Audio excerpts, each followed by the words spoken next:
So we have 4 points of view: I, you, we, and they, main character, obstacle character, subjective story, and objective story. What does that mean actually in story per se? We know what it means to the mind. Let's take a look at story. Suppose we have a hill here. Let me draw a little hill. And up here is a general. He gets the objective story view. And that general looks down at a battle taking place. Dramatic explosions all over the place. Here's a battle down below in the valley. So the general is watching this from the outside looking in. He cares about it, just like we might care for someone else going through troubles that we look at from the objective view. But we can't see that in ourselves. But down here there's one character, and that's the main character. That main character, MC. Okay?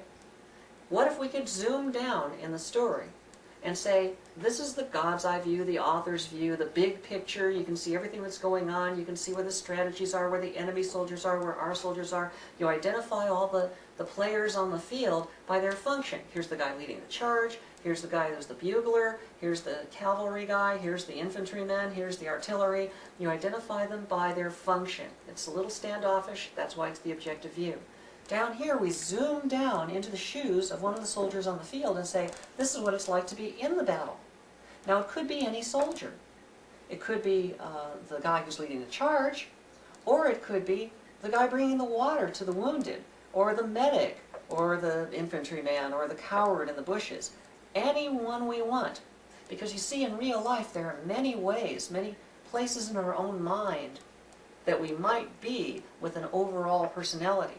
We might be a cruel person, but we might be positioned to have this attitude towards the cruelty that we have, or this attitude towards the cruelty, or this outlook regarding our own cruelty.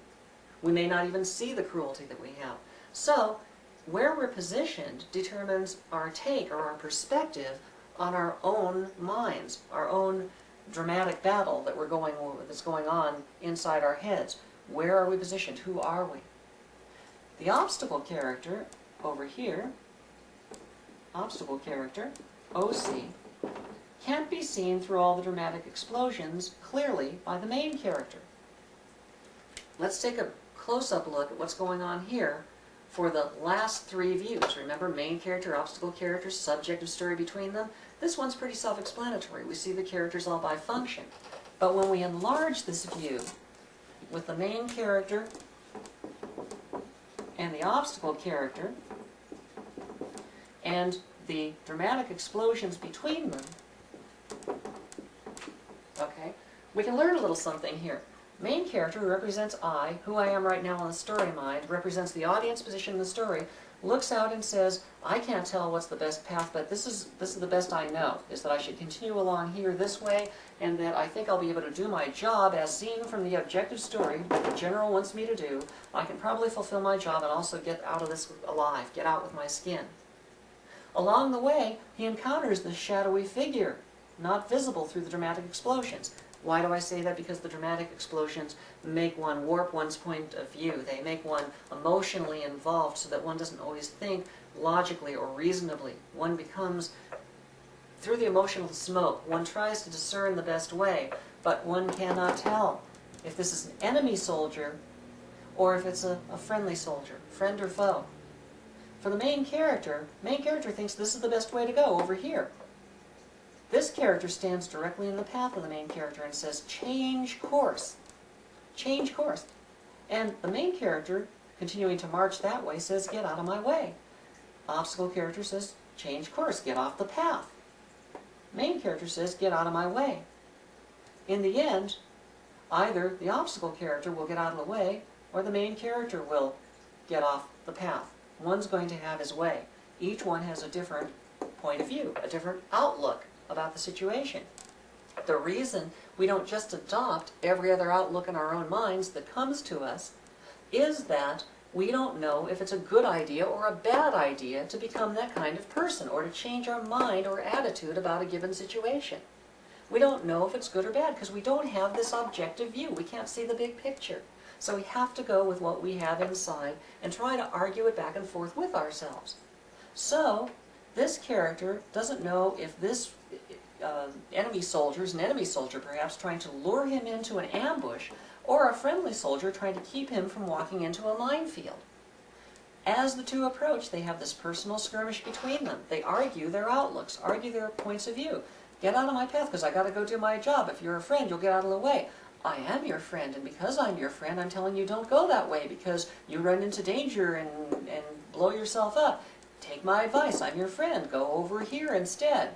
I don't believe you're my friend. I think you're actually trying to steer me wrong. You just don't want me to get to my goal. And they argue between the two of them. That's the subjective story, right in the middle.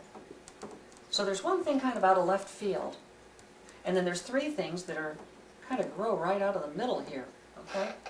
You'll find that true when we look at the chart again, is that the chart is made up of quads of four things like universe, physics, mind, and psychology.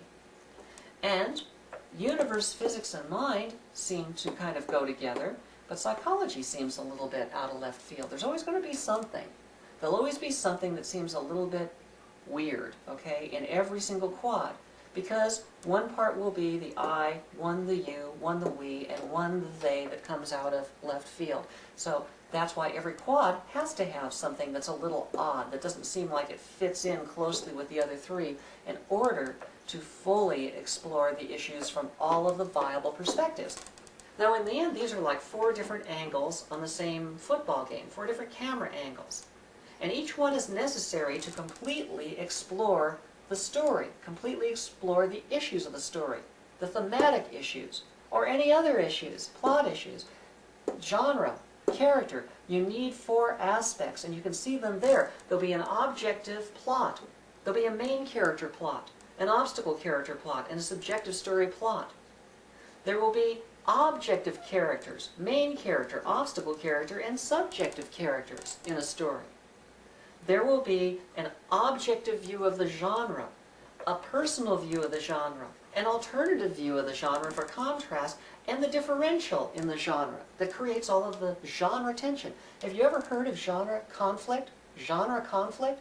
It's a term you won't hear much because people think they're working within the genre and it's kind of like a formula for creating a story. No, genre just describes when you're dealing with the story mind's overall personality, and that can be the things that it knows, and it can be the experiences it's had, and it can be the subject matter that it's dealing with, or the attitude or outlook it has. Genre has a lot of shading too.